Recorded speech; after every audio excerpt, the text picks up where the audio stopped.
જય શ્રી રામ, જય હનુમાન। આ 4 તારીખને શુક્રવાર સવારના 8:55।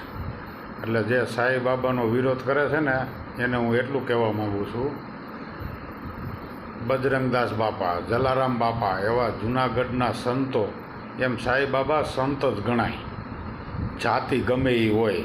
પહેલો તો ગર્વ આપણને એ હોવો જોઈએ કે આપણા હિન્દુની અંદર સાંઈ નાથ ગણાઈ ગયા, સાંઈ બાબા ગણાય છે, તો એની પૂજા કરે, એનું મંદિર બને તો તમને શું તકલીફ છે? તો આપણે નથી કહેતા સંત ભગવાન, ફેક ભગવાન। તો ખોટો તમે વિરોધ કરો છો, વિરોધ કરોમાં તમારું લાંબુ નહીં હાલે અને હાલવાનું નથી। કાનૂન પાસે, કાયદા પાસે કોઈનું ખોટું હાલ છે નહીં। અને મોદીને એટલી જ વિનંતી છે કે આ જે સાંઈ બાબાનો વિરોધ કરે છે ને એને આજીવન જેલમાં જવો જોઈએ, નુગરો।